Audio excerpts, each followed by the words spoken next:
everyone, it's Jason from Ride Scoozy. In this video we're going to go over the rear wheel removal for changing a tube for a flat tire or inserting some tire liners if you like. The process is the same for the semi-fat, the fat tire, and the 750. We're going to go over a few tips to make it a little easier on you. But all you need to perform this task is our side cutters and the proper wrench for the motor nut. And you can use a crescent wrench if you like. So our first step is to disconnect the cable that comes out of the motor axle here. So usually there'll be a zip tie on the frame here that holds it. So you just take our little cutters, remove the one side, pull it apart. Now our motor's disconnected. So from this point forward, changing the rear wheel is similar to any other bicycle. The only difference is we do have nuts here instead of a quick release like some bikes have. So the next step is the most important of all. What you want to do is shift the bike into the smallest gear on the bottom. So you need to pedal it, shift down to that small gear. This will make changing your rear tire easier than anything else. So you want to make sure you do that first. Next, we'll take our wrench, a crescent wrench, or in this case it's a 18 millimeter, and loosen, that's tight, righty-tighty, lefty-loosey. Loosen our nut here. I usually, on the derailleur side, I'll take it all of the way off. If you only take it halfway off, sometimes it gets stuck on the derailleur. So it just makes things easier in the long run just to completely remove it 100%, and then nothing will get in the way. Now you will have some washers, so make sure to note where the washers are located, and you don't want to change the arrangement of the washers. So in this case here, we have our plastic on the outside.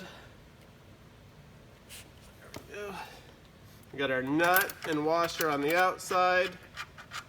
We have our heavy-duty derailleur guard here, which comes next. Then our frame, and then on the inside is the anti-rotation washer, so we want to leave that during the process. So I'll remove the nut on the other side.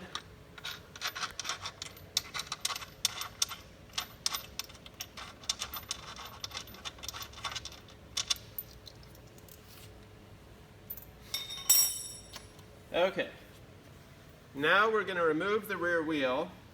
So we're going to lean the bike on the kickstand and give it a little pop. So now that the chain's in the smallest gear, it'll make removing the wheel a little easier. So you're going to try to pull it off here, get the derailleur out of the way, and then pull the cable around. Hold your frame in the air. You can still kind of lean it on the kickstand while you're doing this. Maybe having two people make it a little easier. So the key is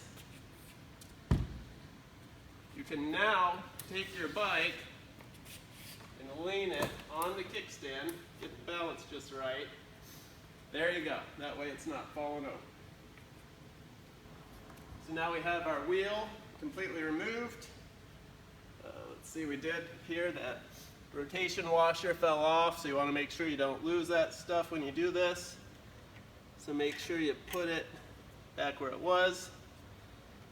So we're going to skip the step of changing the tube, but in theory all you need to do is take the air pressure out, use your tire lever, swap the tube. So imagine we've done that. Now we're going to reinstall the wheel to the frame. So the key is we're going to wrap this chain around the smallest cog. That way it'll automatically center our wheel and make it easier. The second task is to make sure our disc rotor goes between the pads on the frame. So our pads are right here, so we got to slide it in here. If you're in front or behind the rotor or the caliper here, then you're not going to be able to get the wheel in. So let's see here.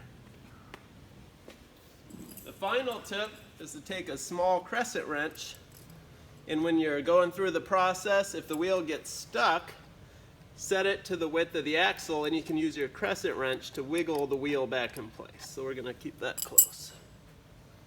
So now I grab the rear rack here, try to get it in, and we want to get the anti-rotation washer as close to the correct position as possible so we don't need to move the wheel around. So that's at the bottom in line with the hanger here. So now we take our chain, go around the cable, then we're going to wrap it around that first cog. So now we're 90% done because that's going to automatically align the wheel to where it needs to go. So take our derailleur, wrap it around. Now you want to lower it slowly, that way you can control it. So as we're lowering it, we're going to check our disc rotor. Can you see it in the video there now? So the rotor has got to go between the pads as you drop it down. So we're going to align it there.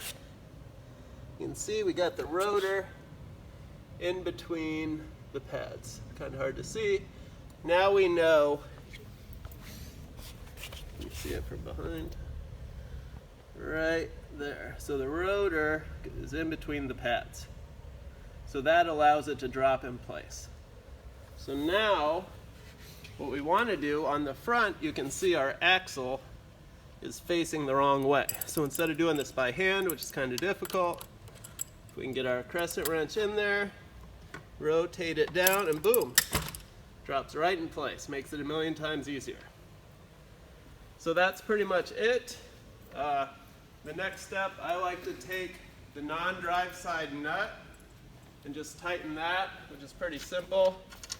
Kind of just get that going. That'll keep the wheel from falling out of place if you're moving it around a little bit. So just get that just a little tight.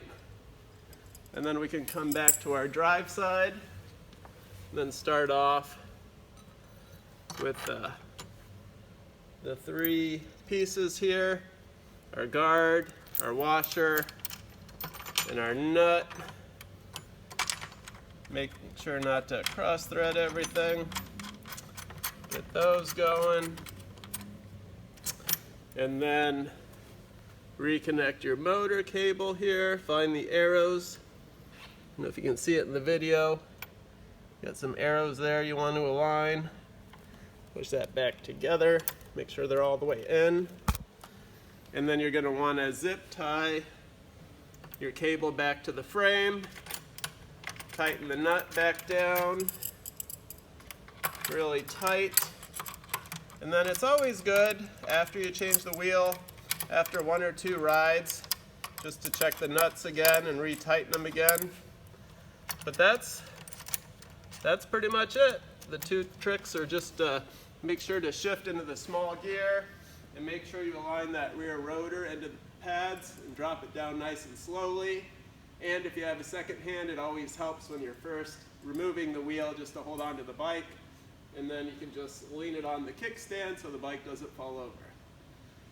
I hope that helps with your rear wheel. Hopefully you don't get too many flat tires out there, but if you do, this video should help you get it resolved. Once again, I'm Jason from RideScusi, and if you need anything else, just reach out to us at help@ridescusi.com. Thank you.